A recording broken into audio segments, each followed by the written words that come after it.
¿Vos no tenés claro que es el obstáculo para la unión del peronismo, Cristina? No, es la que más mide, al contrario. Eso es distinto. No, sí, no es sí, sí, mide. No es distinto.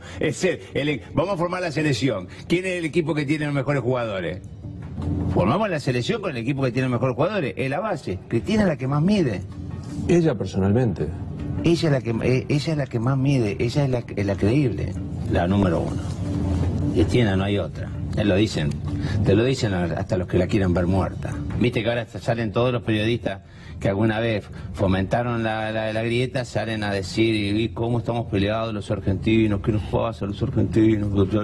Uy, cuidado. La grieta está. Ahora, ¿cómo empezamos a construir con gente valiosa de todos lados una Argentina superadora, una Argentina mejor? Por suerte, a esa grieta la empezó a cerrar el mismo presidente Macri. En algún momento me parece que vamos a tener que salir de esta grieta inmunda. Deberíamos indagar, preguntarnos qué nos queremos como sociedad. Anda a cagar. Después de que te envenenaste a la gente, no hay mejor manejador de la urgencia que el peronismo. Yo a lo que pasa ahora no tengo cómo correrte. 32% de pobreza, 1 de cada 2 pibes menor de 14 años pobre, la deuda que se contrajo, la inflación que está imparable, la pérdida de la fuente de trabajo. Pero si Feynman y Majul parecen, Navarro parece moderado al lado de estos tipos. Eso es lo que más me llama la atención. ¿Cómo se están dando vuelta todo? Es impresionante. No darte vuelta, porque esto no es un contrato de adhesión, ¿eh? Pero, no es fe. Dios existe, Dios no existe. Pero, a ver, a mí no va a decir que no sabía. A mí no van a decir que lo sabían, que periodistas que saben, que hace mucho que están, que transcurrieron tanto. Y ahora te diste cuenta de que Macri no funciona. Digo, ¿por qué te das cuenta? ¿Para qué estudiaste si te das cuenta? No, bueno, ahora? vos no podés saber, digamos, ¿vos te imaginaste que iban a poder no manejar la economía como pasó? Pero ¿cómo no? Te felicito, yo no, la verdad que... Ay, Novarecio. ¿Y sí? Macri me defraudó. La verdad que yo no sabía qué iba a ser así. Se espera de que los tipos que son de alguna manera conspicuos, que tienen más información, lleguen más rápido a ese tipo de conclusiones. Vos sabés que yo creo que la jefa de la campaña de Macri fue Cristina. O sea, yo creo que de la misma manera que los jefes de campaña fueron los periodistas. No, yo creo que se tiene que hacer la CONADEP del periodismo.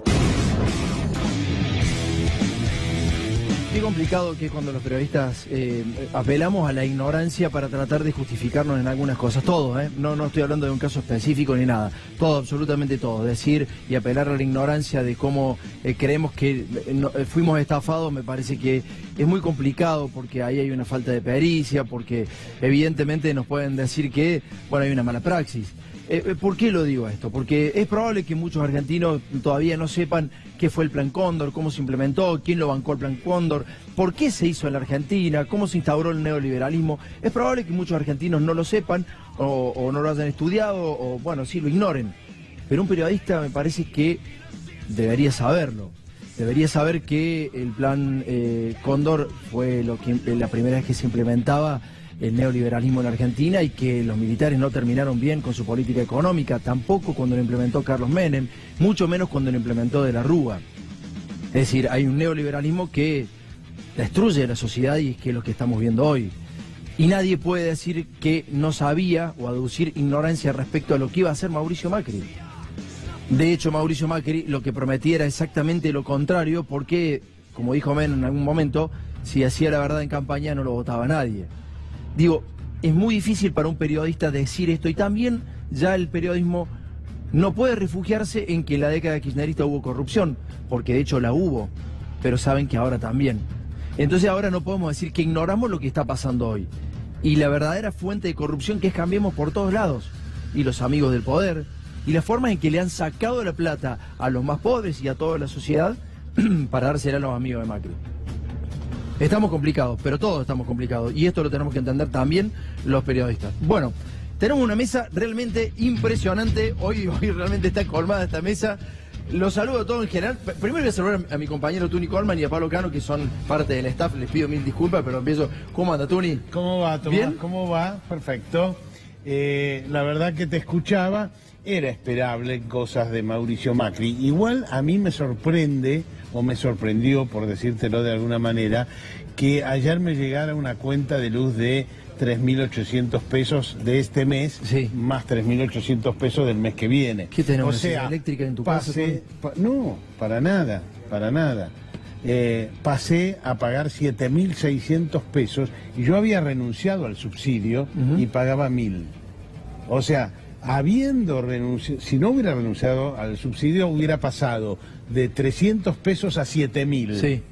Entonces, sí hay una parte que me sorprendió de esto y es que jugara tan a favor de empresas amigas. ¿Vos sabías, Pablo, que esto se venía? ¿Lo intuía, digo, como asesor y analista político? Era muy difícil no pensar que esto iba a ser así. Como también es difícil pensar que aquellos tipos que están al frente de un micrófono en un medio grande, no se imaginaban lo que iba a pasar. La verdad que me parece que es una forma poco elegante de sacarse de encima la cantidad de responsabilidad que tienen por haber comunicado a un gobierno que, como dice Tuni recién, lo que ha hecho es aumentar tarifas, aumentar alimentos, aumentar remedios, subir desempleo, subir inflación, subir dólar. ¿Cómo anda, Mariano? ¿Bien? ¿Qué tal? Bueno, usted también es parte del equipo, digamos. ¿Por qué algunos periodistas nos hacemos los giles respecto a algunas cosas que sabíamos que tenían que pasar? Digo, vos como economista, ¿sabías que Mauricio Macri iba a aplicar estas políticas o no te lo imaginabas? No, yo me lo imaginaba.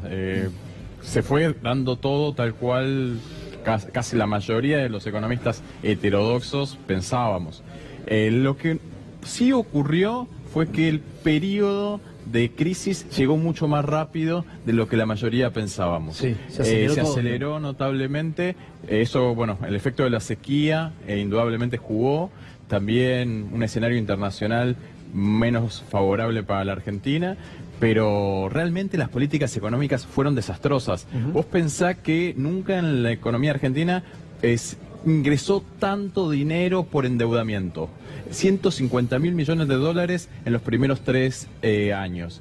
Entonces, esos 150.000 millones de dólares, haberlos usado tan mal exclusivamente para la fuga de capitales sin haber pensado una estrategia de mediano plazo para conservarse en el poder, realmente es lamentable. Los radicales, Mariano, le están pidiendo, y acá también, por favor, intervención ahí, Pablo, que vos sos analista político y sabés lo que está pasando en Córdoba. En Córdoba, por ejemplo, Mario Negri dijo que iba a bajar la energía eléctrica un 25%. Mario Negri, ¿no? Digo, estas son las propuestas de campaña de Cambiemos, ¿sí?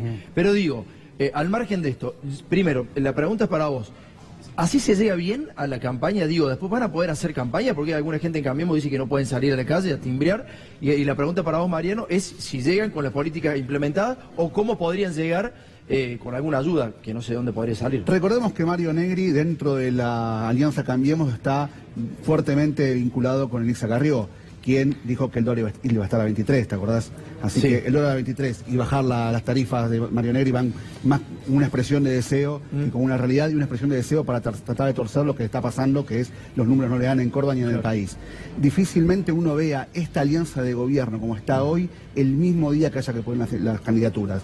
Yo te diría casi con seguridad que el 22 de junio la alianza de gobierno va a ser distinta.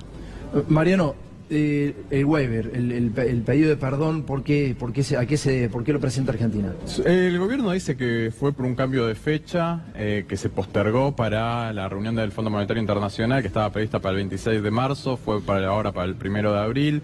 Entonces, en ese sentido, le faltaban datos relacionados al superávit fiscal o al resultado fiscal. Realmente no está muy claro si realmente fue eso o fue otra cosa, pero me parece que lo más importante acá, el waiver se lo van a dar, no hay duda de eso, sí. Está alineado perfectamente políticamente el Fondo Monetario Internacional en favor del gobierno nacional, eso no hay dudas. A mí lo que me parece más importante para pensar si el gobierno llega o no llega a octubre es el escenario internacional. Claro. Si llega a complicarse, llega a haber de vuelta una devaluación fuerte en otro país como puede ser en Turquía, o alguna crisis en la guerra comercial entre Estados Unidos y China, o en Europa llega a haber algún problema, eso va a generar una estampida en la economía argentina, salida de grandes capitales financieros internacionales que están apostando a las tasas altísimas que no se consiguen en ningún lugar del mundo, acá en la Argentina, y eso va a provocar otra brusca suba del dólar. Bien. Entonces, me parece que hay que ver mucho lo que está pasando en el panorama internacional para saber si llegan o no a octubre. En un ratito vas a ver cómo una fiscal federal te dice que están metiendo presos a personas que roban una tira de asado. Gente que está robando salchichas está presa hoy. Vamos a hablar de ese tema porque se ha duplicado el nivel de gente detenida en este sentido. Pero también en un ratito vamos a ver cómo la ciencia se cae a pedazos. Pero ahora vamos a hablar del caso de Alessio. Tony Coleman tiene mucha información. Primero presento a nuestros entrevistados, a quienes nos acompañan hoy. Primero empezamos por Luis Arias. ¿Cómo anda? ¿Qué tal? ¿Bien? Muy bien, muy bien. Vamos a hablar de justicia y espionaje, ¿no? Bueno. Hay que jugarse en esta, ¿eh? Sí, claro. Este es el momento, digo. Lo que ha pasado ahora, lo que ha estallado ahora, me parece que hay que aprovechar para tirar sobre la carne en el asador y decir la verdad de lo que ha pasado entre la justicia y bueno, y estos tipos, ¿no? Y mostrar a la sociedad lo que realmente sucede dentro del Poder Judicial, que siempre fue un espacio oscuro, y donde ahora empiezan a aparecer vínculos de todo tipo con esta, digamos, red de espionaje paraestatal que, digamos, contraviene todo tipo de normas jurídicas. Mena, ¿cómo anda? Buenas noches. ¿Cómo estás, Tomás? Buenas ¿Cuál era noches. su rol en la AFI? Yo fui subdirector general, primero subsecretario de Inteligencia y con la reforma que produjo la expresidenta de la Nación en el año 2015 pasé a ser subdirector general de la agencia. Dos cosas, por lo que acaba de decir Luis Arias, por un tipo muy jugado y a quien admiro obviamente. Como juez te está diciendo que la justicia era oscura y ayer Tailade lo dijo acá también. Dijo, me parecía que era más oscura la justicia que la propia AFI cuando me tuve que desempeñar. Bueno, uno de los problemas que justamente se detectaron y por los cuales hicimos la reforma es efectivamente ese. Yo previo a estar en la Agencia Federal de Inteligencia estuve 11 años en el Ministerio de Justicia, así que conozco de ambos ámbitos. No es fácil quitar el PUS de ese organismo. Yo rescato la reforma del año 2015 que encaró la expresidenta porque fue con el cuchillo intentando llegar al hueso, ¿no? Esa reforma atendía a 3 aspectos principales que hoy, si querés lo desarrollamos en un ratito, son el fundamento de los problemas que estamos viviendo con lo que se ve en esta causa. Les pido por favor que presten atención a lo que va a presentar Tony Coleman porque fue la declaración de Cifuentes y a partir de eso Tony ha buscado un archivo importante de televisión. Esto tiene que ver con las extorsiones que se hacían desde la televisión a la gente que era víctima de Alessio, ¿no, Tony? Efectivamente. Bueno, para que ustedes se sitúen, Mario Cifuentes era o es un empresario del sur, un empresario de servicios petroleros, construían caminos para las petroleras, instalaciones, cosas para los bomberos, llegó a tener más de 2.000 empleados. Y con la llegada de este gobierno empiezan a cancelarle contratos, YPF le cancela contratos y lo pone en crisis. Y entonces aparecen presiones para que venda la empresa, para que entregue la empresa. Venda es un decir, ¿no? Que la regale. Empieza la FIP a embargarlo, empiezan a lloverle cosas por todos lados y aparece la banda de D'Alessio también. Entonces, en el medio de eso, lo citan, ya les hemos mostrado acá cómo lo pasean por la ciudad en una especie de camioneta con sirena. Cherokee era, ¿no? Una Cherokee que él decía que era de la Embajada de Estados Unidos. Sí, era mentira, pero sí tenía y andaba por la sirena y andaba por la ciudad. Con impunidad total. Y le mostraban, entraste tal día al país, saliste tal día, tu hijo tal cosa, tu mujer sale a las 7 de la mañana, ¿y cómo vas a tomar esto de que te le pongan 5 kilos de cocaína a tu hijo en el auto que es tal? Es decir, lo empezaron a hostigar y hostigar, y le ponían delante el contrato de que venda a una persona cercana a un ministro. En ese marco, él decía que no, que no, que no, que no. ¿Lo podemos decir? Lo digo, pero la persona cercana, ¿no? Yo no lo digo, porque a mí no me consta todavía. Pero figura, ¿eh? ¿Qué? ¿Figura eso en la declaración? No figura. ¿No? Figura bajo secreto, en un sobre aparte. Bien. Pero es un familiar de un integrante del gabinete. Un altísimo integrante. Exactamente. Bueno, en ese marco, el 4 de abril del año pasado, pone la plata, D'Alessio le dice, bueno, mira esta noche Animales Sueltos. Y ahí te vas Un segundo, Tuni, por favor. Vemos la declaración, ¿la podemos ver? La vamos a leer. Esta es la declaración de Cifuentes. Ah, bueno, perfecto. Dice, el 4 de abril me llamó por teléfono desde un número desconocido y me dijo, mira, esta noche el programa Animales Sueltos. Esto se lo dijo D'Alessio a Cifuentes. Yo la verdad que no miro ese programa, pero esa noche lo miré y en un momento Santoro, cuando hablaba del caso corrupción de una empresa constructora de Brasil que se llama OAS, en vez de decir la empresa de Brasil, dijo el nombre de mi empresa. Concretamente, dijo la empresa constructora OPS. Dale, vamos. Marujá, contra el mar. San Pablo. La empresa constructora OPS, para ganar un contrato con Petrobras, le hizo los arreglos y por eso es que el juez Moro lo condenó a 9 años de prisión. Después el tribunal de segunda instancia amplió a 12 años de prisión. Muy bien, esa fue una parte. Era Tony, ¿no? público que la empresa brasileña se llama OAS y la de Mario Echeve se llama OPS. Sí. Y Daniel Santoro dice OPS. Sí. Y a la tarde le dijeron, escuchá que te vamos a mandar un mensaje. Increíble. Digamos, demasiadas casualidades. Le dicen eso a la tarde.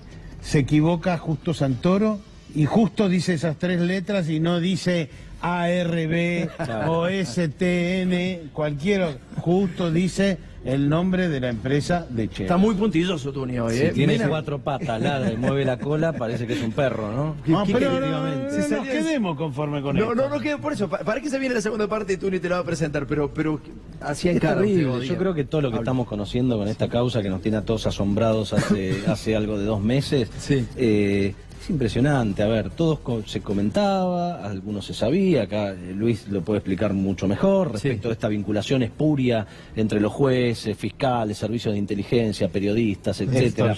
Ahora, nunca se vio en la historia argentina con el nivel de prueba que tiene esta causa. Claro, eso acá descubrieron a la banda. Y lo que creo que es más importante, amén de que tiene que llegar a muy buen puerto la investigación que está en curso, es saber en cuántas otras causas intervino esta banda. Claro. ¿Hace cuánto que viene operando? Hubo otras bandas del mismo tenor, efectivamente. Luis, hay otras bandas, ¿no? Claramente. Sí, vos fíjate que en la causa están involucrados 2 comisarios de la policía bonaerense, sí. algo que está soslayado, que muy pocos dicen. Y la policía bonaerense es una también de las patas de estos sistemas de corrupción. Sí, claro. Recordemos que hace poco hubo un tiroteo entre la Policía Federal y también miembros de la policía bonaerense por una cuestión de extorsión precisamente. Es decir, los sistemas de inteligencia y los sistemas de seguridad con el Poder Judicial y algunos medios de comunicación operan al margen del Estado y generan un poder muy difícil de resistir, sobre todo para los jueces que no tienen que legitimarse frente a la sociedad, que no tiene una sociedad que lo controle, que esté presente y que quedan en manos de estos sectores. Te lo está diciendo un ex juez. No te lo está diciendo cualquiera, un ex juez. Y lo veo aburrido a Cano. Así que, Tuni, vas a tener que presentar algo muy picante para que Cano se ponga nuevamente en el eje de este programa. Dale con la segunda parte. Bueno, al día siguiente lo llama por teléfono D'Alessio, después de que este hombre dice OPS en lugar de OAS, o en lugar de OMB, o en lugar de cualquier cosa. Sí. Al día siguiente, 5 de abril, lo llama y le dice, ¿escuchaste? No, ¿qué pasó? ¿No viste Animales Sueltos? No, yo duermo a esa hora, no puedo. Pero escúchame. Bueno, escuchá esta noche. ¿Podemos ver la declaración? Siguiente. Vemos la declaración. Dale, mejor. Dale, está la parte el primer paño, Jorge, el que pusiste recién, aparece que el 5 lo llama. Bueno, básicamente en el otro paño decía, el 5 de abril me vuelven a llamar y como dijo Tuni recién, ¿cómo no vas a ver el programa? Le dice D'Alessio. Ese mismo día me volvió a llamar y me dijo, último aviso, ¿no? Ahí está, al día siguiente, el 5 al 4, me volvió a llamar D'Alessio y me preguntó por si había visto el programa. Le dije que no, había fingido Cifuentes que no había visto el mensaje que le había mandado Santoro. Es ahí, Jorge, por favor, ahora sí, vuelve al paño anterior.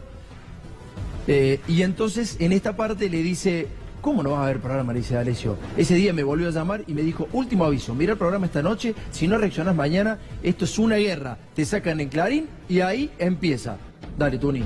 Bueno, entonces esa noche, 5 de abril, al día siguiente, después que dijo OPS el día anterior en lugar de OAS, esto es lo que pasó. Garromén en 6 meses de prisión preventiva, el vicepresidente de Ecuador y demás, pero que uno... ya también con color de medio. Con color de medio y demás. Pero no es solamente esta causa, Maxi, porque acá esta causa por la que va el preso es por la del triplex, que costó $1.200.000, un triplex de 251 metros cuadrados, que dice el juez que se lo regaló precisamente la empresa OPS, una de las grandes constructoras, a cambio de contratos de obras públicas. Tuni, me cuesta, Pará. Sí, dale, Fantino, dale. ¿Quién hablaba? Porque estamos viendo... Santoro. ¿Y en la noche anterior? Santoro. Se ve que tiene un disléxico Santoro. No, porque acabo, fíjate que dice, el departamento tenía 250 metros cuadrados, valía $1.200.000, tiene toda la posta y justo se equivocan las tres letras. Ahí. ¿Cuánto le pedían a Cifuentes? ¿No le pedían 1.200.000?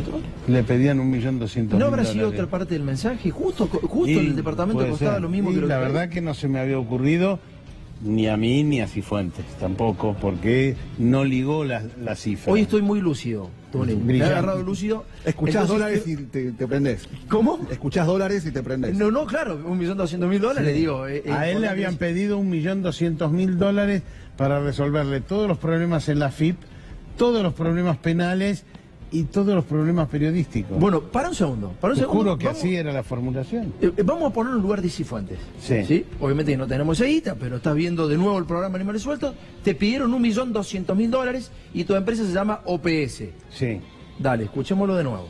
El presidente Carlos Menem, 6 meses de prisión preventiva, el vicepresidente de Ecuador y demás, pero que uno... ya también con color de medio. Con color de medio y demás. Pero no es solamente esta causa, Maxi, porque acá esta causa por la que va el preso es por la del triplex, que costó $1.200.000, un triplex de 251 metros cuadrados, que dice el juez que se lo regaló precisamente la empresa OPS, una de las grandes constructoras, a cambio de contratos de obras públicas.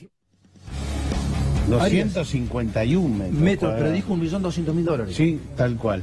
Te aclaro que la abogada de Pedro Echeves pide la indagatoria de Santoro mañana en la causa de Dolores, porque esto es distinto. Lo tiene que imputar para la indagatoria, ¿no? O sea, le están pidiendo la imputación. Sí, claro. Le están pidiendo la imputación. Sí.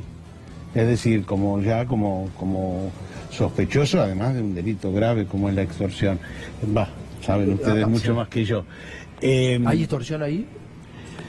Bueno, él te lo puede explicar mejor que el penalista. No, pero yo quería, escuchaba atentamente y, bueno, ustedes saben que a mí me destituye María Eugenia Vidal, el gobierno de María Eugenia Vidal. ¿Quién lo anunció? Lo anunció Clarín. En una nota, en el año 2016, dijo: los jueces y fiscales que más incomodan al gobierno, y primero estaba mi foto. Y después venía Alejandra Gils Carbó, Rosansky y otros. Yo decía, ¿pero por qué a mí? Si yo soy un juez, un humilde juez de la provincia de Buenos Aires, mucho menos importante que esta... ¿Pero qué eso fue un mensaje? ¿Por qué te ponen? Yo creo que fue un mensaje. Yo creo que fue un mensaje justo en el momento donde yo estaba suspendiendo el aumento tarifario, afectando grandes intereses económicos de Rogelio Pagano, concretamente, que había comprado las distribuidoras eléctricas en la provincia de Buenos Aires. Y después aparecí en la lista de espiados también de Eve Bonafini. ¿Te acordás que sacó 110 espiados? Bueno, yo estaba entre ellos. Está bueno, está en todas las listas. Claro. Bueno, creo que es una mecánica todo esto que se viene dando. O sea, Clarín te publicó previamente a ser destituido que te iban a destituir y que era incómodo para el poder. Claro, lógicamente. Juan. A ver, Tomás, no puedo no decir que sorprende, sin duda sorprende. Ahora, lo que estamos viviendo ahora era un final anunciado. Digo, recordemos cómo asume el presidente de la Nación, Mauricio Macri. Asume procesado por estos mismos por espionaje, delitos. y son los mismos tipos. Por espionaje ilegal. Claro. Espionaje ilegal que usaba de las más diversas fuentes, ¿no? Sí, para fines familiares, fines comerciales, fines políticos, etcétera, incluidos los familiares de las víctimas del atentado a la AMI, etcétera. Asume procesado por ese delito. Los 3 camaristas que habían confirmado su procesamiento, ¿dónde están? En su casa. Dejaron de serlo. Utilizando, como hicieron con el juez Arias, el mecanismo del juicio político, el jury de enjuiciamiento, etcétera, los 3 camaristas que habían confirmado el procesamiento de Mauricio Macri por espionaje, dejaron de serlo, casualmente, por otros motivos, siempre operando también el diario Clarín. Asume la presidencia de la Nación. A las 3 semanas de asumir la presidencia de la Nación, deroga la reforma del servicio de inteligencia que habíamos hecho en el año 2015. Principalmente, ¿qué es? La prohibición de función policial de los agentes de inteligencia, y llenan de ex policías la Agencia Federal de Inteligencia. Y la vuelta a la oscuridad, al oscurantismo absoluto del 100% del presupuesto de fondos reservados. Se bancó en base a eso, ¿no? A inteligencia, claramente. Exacto. Hoy vemos cómo está el servicio de inteligencia completamente descontrolado. Bueno, ¿de dónde sacar los carpetazos si no hace inteligencia? Aunque sea en algo te tenés que aproximar a la vida del otro Exacto. tipo. Pero sigamos el razonamiento, Tomás. A las 3 semanas deroga la ley de inteligencia y hoy así tenemos el servicio de inteligencia, 100% de fondos reservados, etcétera. Promueve la designación de 2 jueces de la Corte Suprema por decreto simple, avasallando directamente la Constitución Nacional y las potestades del Congreso, del Senado particularmente. La Corte Suprema en un desbarajuste también terrible en los últimos años de este gobierno. Continúa ese verano del 2016 y empieza, como decía recién bien Luis, a correr a los bolsazos a Gil Carbó. Amenaza a sus hijas, publicación de los datos personales de las nietas, etcétera. Gil Carbó termina renunciando. Así vemos cómo está el Ministerio Público Fiscal, con fiscales descontrolados haciendo cualquier cosa. No, es tremendo. Entonces, no podíamos llegar a otro final con las cosas que este gobierno hizo. ¿Te puedo parar ahí, Juan? Sí, porque hemos encontrado una cosa muy importante. Atención, Cano. Y atención, Tuni, ¿eh? Atención con esto porque se ve que arriba también le ha entrado la bala y han encontrado el precio del departamento que decía Santoro que era $1.200.000. No me digas que no era 1.200.000. Era el 4 de abril, Clarín publicó el precio, el día de la extorsión. Del departamento de Lula, de que la adjudican a Lula. Exactamente, publicó el precio. Dale, a ver, lo vamos a leer. Me voy a acercar al televisor, dale. Clarín dice: Sergio Moro, el juez que coordinó la gigantesca investigación anticorrupción autolavado que agitó el país en los últimos años, condenó a Lula tras determinar que dirigió una trama corrupta para conceder a OAS, no a OPS, contratos gubernamentales por el valor de 25 millones a cambio del departamento, que en ese momento el departamento costaba $600.000. Ese mismo día, el diario Clarín, al cual pertenece Santoro, haciendo, digamos, básicamente referencia a la misma información, decía que el departamento costaba $600.000. Y Santoro decía OPS y $1.200.000, que era lo que le pedían a los muchachos. Me parece que este va a ser un buen dato para el juez. Y sí.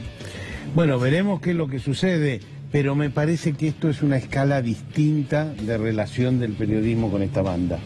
Hay periodistas relacionados con esta banda que digamos, los llevan a Rosario, hay una mezcla de la banda con algunos integrantes del periodismo, pero esto es otra escala. No, incluso jurídicamente es otra cosa. Si esto que están diciendo, que estamos viendo ahora, se comprueba efectivamente en las pruebas del expediente, esto es una complicidad absoluta. Santoro pasa a ser un partícipe necesario de la maniobra de D'Alessio. Juan, no hay duda de esto. O sea, no importa si se corroboró, lo corroboró o no el juez. Esto es lo que pasó. Te estamos diciendo lo que pasó. Esta es la realidad. Es el diario Clarín y veías el programa de Santoro y la denuncia apunta a eso. Me impresiona. Sinceramente, Lo que impresiona es que todavía D'Alessio, Santoro no fue citado en indagatoria. Bueno, lo que sucede es que estuvo 4 días Barreiro, etcétera, etcétera. Pero me parece que, insisto, la abogada de uno de los damnificados, de Pedro Echeves, pide la indagatoria de Santoro mañana en Dolores, ¿no? Mariano, ¿esto crees que puede incidir en la economía? Digo, todas estas cosas que pasan, que obviamente se están evitando en los medios importantes, digo, no está instalado en la sociedad el tema claramente, o no en la generalidad, digamos, no como se instaló el tema Fariña en su momento, Sí. pero digo, ¿esto tiene incidencia en la economía? Sí, pero me parece que lo centrales son las políticas económicas que ha adoptado el gobierno. El beneficio a la especulación financiera, o mejor dicho, saqueo financiero, de las grandes corporaciones internacionales. También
está volviendo a evaluar la situación para declarar como arrepentido. Ya vos contaste que está en la enfermería del penal de Ezeiza diciendo no me dejen solo, no me dejen solo.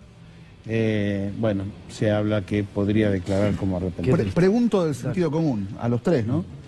Si se van a declarar arrepentidos, estos que tuvieron un alto rango de responsabilidad en esta cadena, tienen que tirar para arriba la pelota. Y así lo prevé la ley. ¿Y para dónde van a señalar? Así lo prevé la ley del arrepentido, tan mal usada en algunos casos. No solo tenés que reconocerte partícipe de un delito que vos hayas cometido, sino que tenés que brindar información más relevante que la que te involucra a vos.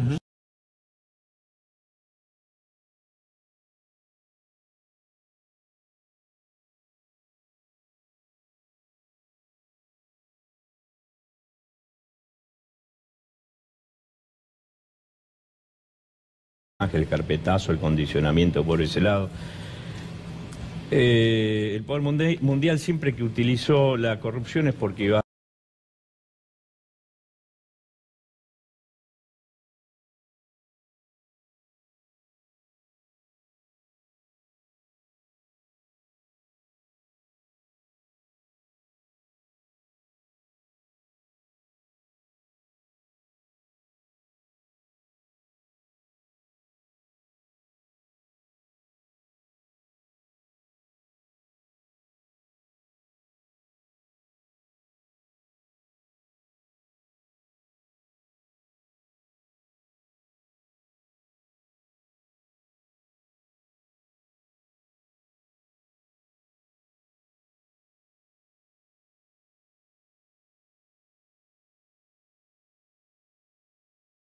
también como arrepentido en diversas causas, con lo cual no van a poder contratar obra pública. Las empresas, ya hay capitales offshore que están queriendo comprarlas. Me parece que detrás de cada denuncia de corrupción hay un negocio. Bueno, un segundo. Sí, dale. No, 15 segundos. Retomando lo que le preguntabas a Mariano. 15, por favor, Juan. Yo no creo que esto genere problemas en la economía, lo que sí creo que lo complementa. El plan económico de este gobierno, que genera pobreza, exclusión, hambre, desempleo, a la gente que protesta por esas medidas económicas la reprimen con el Ministerio de Seguridad. Y a los dirigentes políticos que recogen esas banderas para proteger a esas personas, las espían y las persiguen judicialmente. Entonces creo que estas herramientas de espionaje, persecución, son un complemento para poder desarrollar las políticas económicas. Muchas gracias, muchachos. Gracias a vos, Tomás. Nos metemos ahora en el problema de la ciencia. Realmente está tremenda la situación. Argentina está perdiendo todo lo que había recuperado y esta es la situación de muchos científicos muy importantes en la República Argentina. Dale.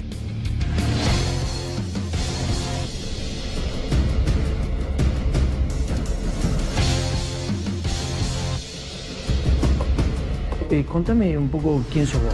Bien, yo egresé de esta misma facultad, trabajé en esta cátedra, hice mi trabajo final de tesina. Me fui allá por el año 90 a Alemania. ¿Por qué? Porque estaba complicado, digamos, acá hacer investigación en esa época. Estuviste 20 años en Alemania porque, bueno, obviamente el país le cerró el lugar a los científicos, a la ciencia en general. ¿Y volviste cuándo? Me fui decidiendo en el 2010 definitivamente, pedí el ingreso a la carrera del CONICET. Salió, entré en un programa de repatriación. Fue muy positivo desde el punto de vista que nos permitió iniciar la investigación acá en Argentina. ¿Entraste en el plan de repatriación de científicos, no? ¿En algún momento? Sí, exactamente. Presenté los papeles alrededor del 2012 y en el 2013 fui aceptada como una científica repatriada. Sí, yo estaba realmente muy entusiasmado y realmente veía perspectivas muy buenas. Del 2010 tuvimos un apoyo muy importante para la ciencia. Nuevamente empezó a haber mucha más financiación.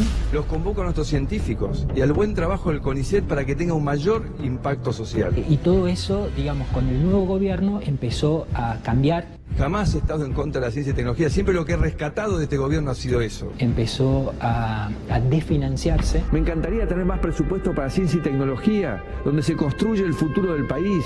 Actualmente el CONICET está totalmente desvalijado. Prácticamente duplicamos el presupuesto de todo el Ministerio de Ciencia, Tecnología e Innovación Productiva. Ya desde el año pasado se recibió alrededor del 30% del dinero que el CONICET debía enviar simplemente para mantenimiento de cosas básicas de mantenimiento del edificio. Nosotros podríamos decir que estamos en un modo de supervivencia en este momento. Nos preocupa y nos afecta casi emocionalmente el hecho de que las perspectivas hacia futuro son malas. Estamos hablando de que la luz cada mes son unos 150.000 pesos y en este momento el Instituto Ferreira, por ejemplo, no ha recibido el dinero para poder tener algo tan básico como la luz. Ocurre eso, que te encontrás en un momento que tendrías que estar pensando en qué experimento es el que sigue, no, te quedas pensando en cómo haces para sobrevivir a marzo. El desarrollo de la ciencia es fundamental para avanzar a ese país más unido, integrado, con menos pobreza y más oportunidades. No vemos cómo podría llegar a servir un CONICET o un sistema científico en Argentina con el proyecto de país que tiene el nuevo gobierno.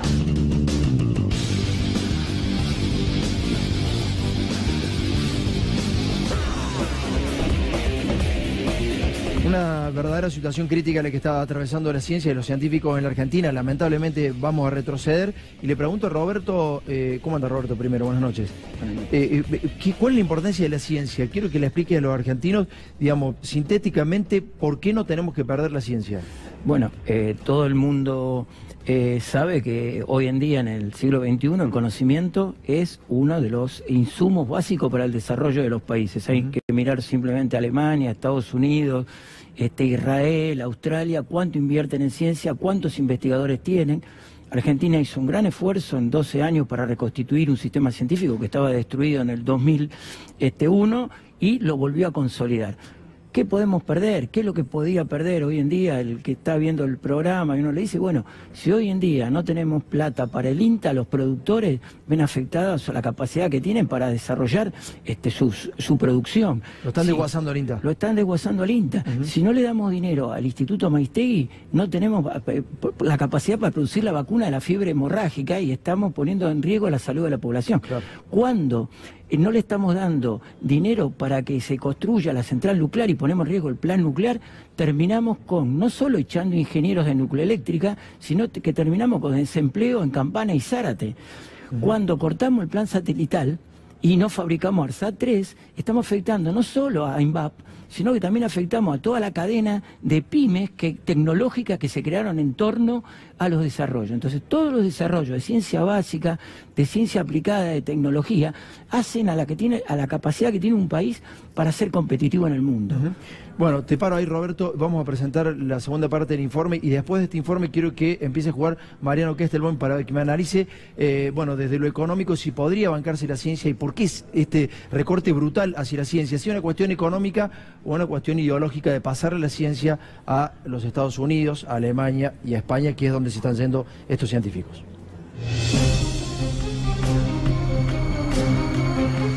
Estamos orgullosos de nuestra tradición científica. Y bueno, lo que vemos indudablemente que se va produciendo un estancamiento y que se ha ido acentuando cada vez más durante los últimos años. ¿Hasta cuándo trabajabas en el CONICET? Hasta el 2015. ¿Por qué dejaste de hacerlo? Por la reducción presupuestaria, se han reducido el número de ingresos. El desarrollo de la ciencia es fundamental para avanzar. Me dicen que no recomiendan mi ingreso por falta de fondos. ¿La generación que empieza tiene ganas de irse del país? Muchos compañeros de mi camada, digamos, que están afuera y no piensan volver. Yo lo que quiero es proteger a los chicos jóvenes y eso lo tiene que hacer el Estado, porque sería muy peligroso que estos chicos tengan que emigrar y que después no vuelvan al país. ¿Qué países son los que chupan los cerebros argentinos en general?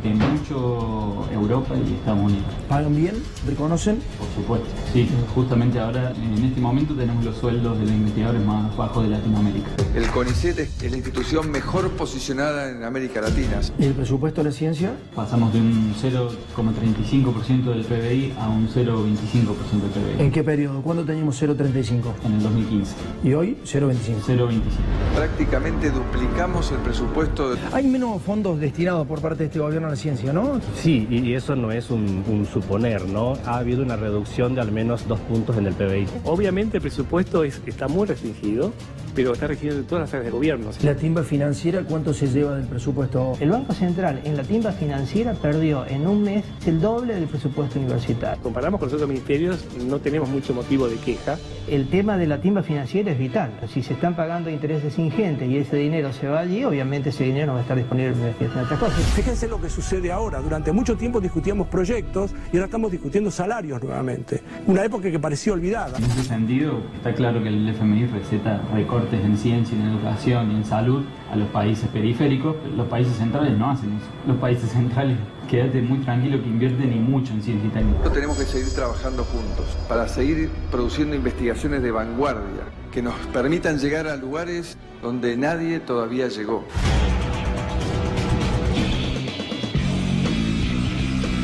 Mariano Macías, sintéticamente, ¿por qué, digamos, la ciencia no es un dolor de cabeza desde lo económico para el gobierno y por qué se hacen esos recortes?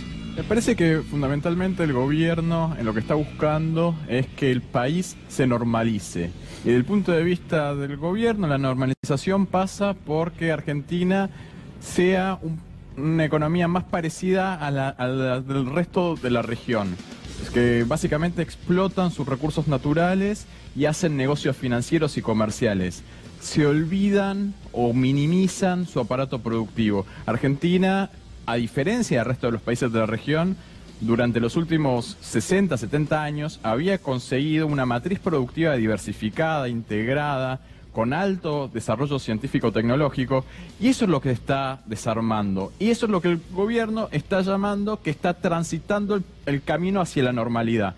Porque los otros indicadores macroeconómicos dan desastrosamente mal: inflación, riesgo país, pobreza, caída del Producto Bruto Interno. Entonces, lo que está ocurriendo con la economía nacional es que se está primarizando.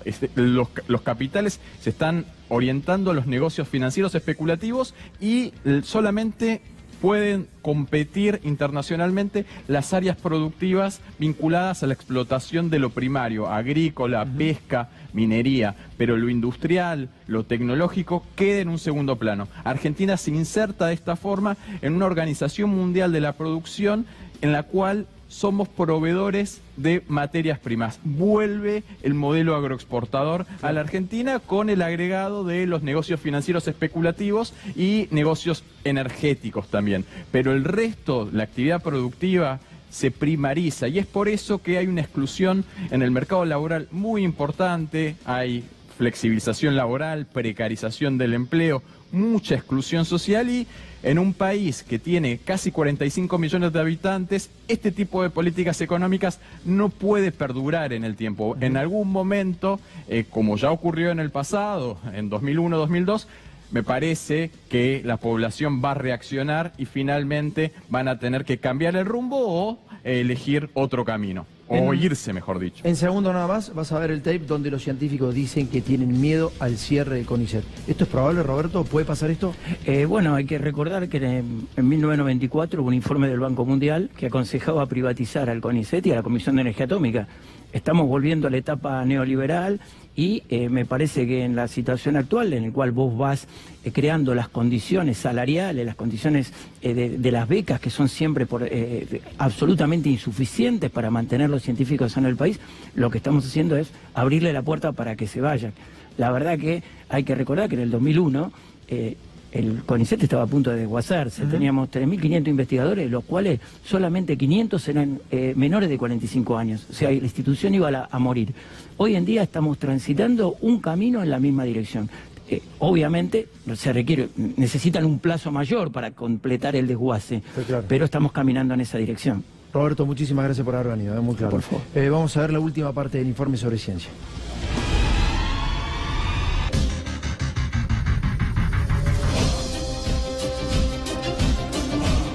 ¿Qué panorama ves hacia el futuro? Lo veo bastante complicado en este momento. Se desfinancia más y no sabemos en el futuro qué es lo que puede llegar a pasar. Es un sistema único en el mundo y que tiene su razón de ser en la medida en que se quiera que Argentina sea un país desarrollado. Y ustedes son un orgullo para todos los argentinos. Tuvimos un problema en el techo del edificio, que es un edificio antiguo que por supuesto requiere mantenimiento y por la falta de dinero no lo tiene. Entonces se cayó todo el cielo raso de uno de los laboratorios importantes del instituto. Tuvieron que desalojar todo el laboratorio y bueno, actualmente no se puede arreglar ese laboratorio. Nosotros queremos en este viaje contar a las autoridades y al pueblo marroquí el desarrollo que la Argentina está teniendo, por ejemplo, en el área científica. Se tienen el hueco en el techo, digamos. Tienen el hueco en el techo. Quiero que sean realistas respecto a las políticas implementadas por este gobierno. ¿Qué ven para el futuro, para los próximos años? Con menos recursos, tratar de buscar, buscaremos más colaboraciones internacionales, pero, a ver, en la colaboración internacional tenemos cosas que hacen ellos, cosas que no nos dicen y cosas que hacemos nosotros y no les decimos porque son interesantes para nosotros, y cosas que hacemos juntos.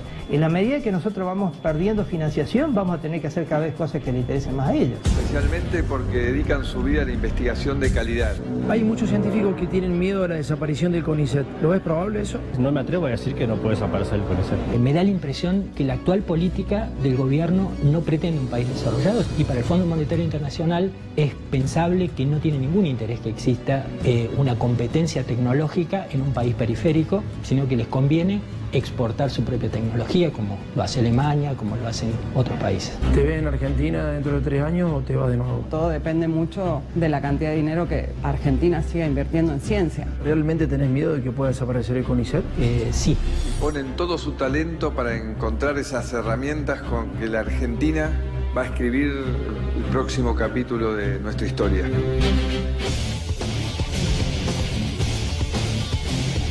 De esta situación tremenda vas a conocer otra que es peor.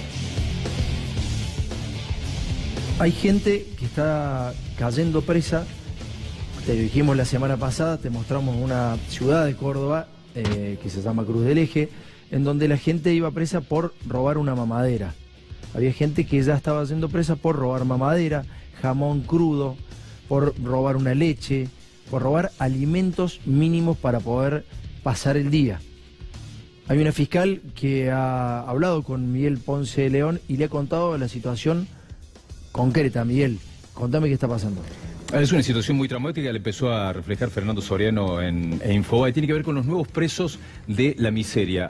La fiscal Mónica Cuñarro nos explica que aumentó la cantidad de detenidos por robos menores, por robar comida. Vos pensás que Cuñarro es una de las fiscales más importantes del país, se investigó al narco Marco Estrada González y pasó a investigar estos delitos a investigar a personas que roban comida. Esto tiene que ver con el aumento de la miseria, la pobreza y de estas personas que se quedan sin laburo y pasan a caerse inmediatamente sin una red de contención. No son los de la pobreza estructural, los indigentes que están hace varios meses, son los que se quedan sin laburo, que están en una situación de desesperación importante y la única opción que tienen en ese, te diría que una situación muy desesperante, roban comida. Hay, por ejemplo, un caso de una persona que robó una tira de asado y 5 paquetes de salchichas y se generó una causa judicial.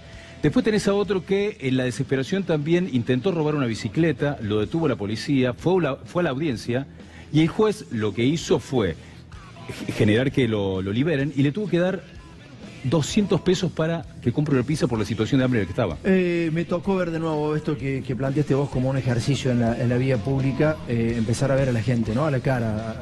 Digamos, he visto cosas tremendas hasta venir al canal. He visto papás con sus hijas tiradas en la calle, pero de esto que se hablaba recién, de la gente que cae del sistema, no del que ya está caído estructuralmente, sino del que empieza a caer en el sistema. Una piba que venía con su mochilita del trabajo, tratando de revolver la basura. La verdad que lo que está pasando es realmente crítico. Esto decía la fiscal Cuñarro. Estamos todos juntos trabajando todos los días para que la gente esté un poquito mejor en seguridad. ¿Aumentó la cantidad de personas detenidas por robar comida?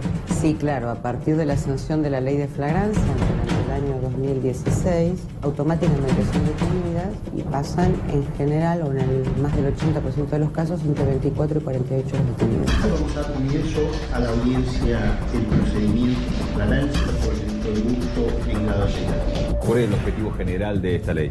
Habría que preguntárselo al gobierno. Es un mecanismo que lo que hace es permitir una instrucción y un juicio muy acotado, muy corto. La idea, según los fundamentos remitidos al Congreso y que se aprobaron, fue bajar las tasas de delito combatiendo la inseguridad. De delitos importantes. Supuestamente sí. Un abordaje integral de la cuestión del crimen, tanto en la criminalidad compleja como en aquella que también nos golpea todos los días. ¿Cómo fue ocurriendo esto del aumento de cantidad de gente detenida por robar comida? Los casos de detenciones aumentaron de 1.700 aproximadamente a 3.400 por año.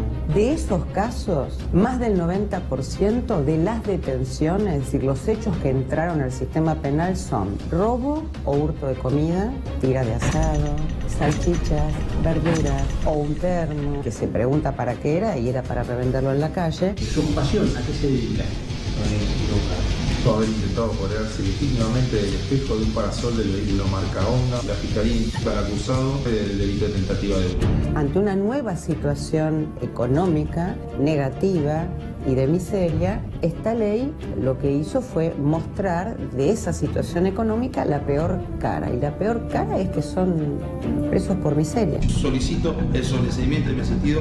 Es un hombre que trabaja en la calle, no tiene ningún antecedente de ningún tipo. ¿Qué pasa con ese que roba la tira de asado, por ejemplo? Hay que hablar con la víctima. En este caso fue una cadena de supermercados. Y en este caso esta cadena de supermercados, como víctima, lo que dijo es que quería continuar con el juicio hasta la condena. Pero se dan otras situaciones porque no dejan de ser hechos de pobres contra no ricos. Como no hay violencia ni armas, eso diría que es prácticamente arriba del 90% que no hay violencia. Las víctimas, increíblemente, aunque les sacaron algo de su propiedad, un pequeño comercio, se hacen empatía con la persona que cometió el hecho y dicen, ¿pero la justicia va a gastar dinero para esto? ¿Su ocupación a qué se dedica? ¿Su ocupación a qué se dedica? Los acusados se acercaron a estas ricas y están colocadas en una zona arquizada y lograron desprender 2 tramos de ese recado y los cargaron en un carro de cartonero con el propósito de apoderarse de ellos. Uno se encuentra o con gente que hace días que no se baña, gente en situación de calle, gente que no come, o un caso en el que era un chico que no comía hace 2 días, su situación era de calle, era un nuevo, digamos, desocupado, y después terminó dándole dinero de su bolsillo para que coma.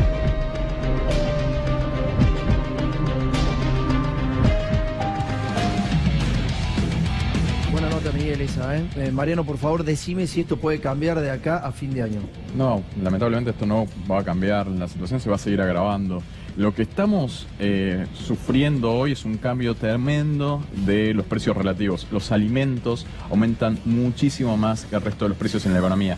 La mayoría de los analistas comparan los aumentos salariales con el proceso inflacionario, pero en el caso de los alimentos, alimentos básicos como la carne, la leche, lácteos en general, harinas, verduras, frutas, aumentaron en una proporción muchísimo más importante. Lo mismo también los servicios públicos. No, y los medicamentos. Y los medicamentos, es una cosa. Es decir, la cosa contra los jubilados es nunca vista. Sí, contra los jubilados y los más pobres, es así. Che, nos tenemos que ir al corte. Sí. Mil disculpas, les pido mil disculpas, muchachos. Ya se viene Darío Gaño y se viene un análisis de Pablo Cano respecto a las vicepresidencias. ¿A quién le va a dejar la vicepresidencia a Mauricio Macri? A la tanda ya volvemos, dale. Bueno, el problema del presidente Macri no es la economía, el problema es el vicepresidente, ¿no, Pablo? Es un problema mucho más importante de lo que parece, porque Macri el 11 de diciembre del 2019, en el hipotético caso que sea elegido presidente, va a ser un presidente, primero sin reelección, segundo con un Congreso absolutamente minoría, tercero con una situación económica, social que no hace falta que nos explayemos.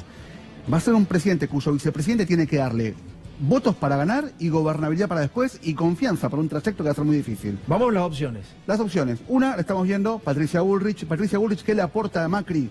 Bueno, lo primero que le aportaría sería el sesgo de profundización de esa agenda de derecha, bolsonarista, supremacista, dirían algunos, ¿no? Hay muchos que aprueban esto, Tuni, ¿eh? O sea, sí, lo aprueban. No sé si en Argentina este tema es fuerte, ¿me entendés? Me parece que acá núcleo duro de Cambiemos, palo y a la bolsa, como contaba recién Miguel, esto, y como lo contaba también Mariano, represión para el que se queja. Patricia Bullrich va por ese lugar. Vamos con el otro.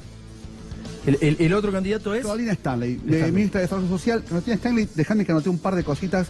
A ver, Macri también tiene que tener mucho cuidado con la capacidad política del que elige, porque el que elige un presidente que puede ser débil, ojo, hija de Guillermo Stanley, un viejo lobo de mar de la City porteña, presidente del Citibank, presidente también del Banco de Brito, Macro, entre otras cosas también socio de Cristian Colombo, jefe de gabinete de la Rúa, socio en un fondo de inversión muy grande, y ojo que esa relación Colombo, también ¿sabes con quién termina? Con Lustó. El papá de Claudina Stanley es una enorme abrepuertas de relaciones políticas complejas para un presidente si llega a tener algún tipo de debilidad. Vamos con Cornejo, dale. Cornejo, el actual gobernador de Mendoza. Lo que está sonando estos días, ¿qué es? Básicamente está sonando que a los radicales, para contenerlos en la alianza de Cambiemos, lo van a comprar con cargos. Lo van a comprar con cargos. Esto lo dijo el ministro Frigerio claramente hoy. No dijo, le vamos a dar a los radicales el cargo, sino dijo, estamos dispuestos a conversar todo. Cornejo, ¿qué ventaja tiene? Radical con votos propios en Mendoza, una provincia importante para Cambiemos. Gobernador que no tiene reelección, porque en Mendoza no la tiene.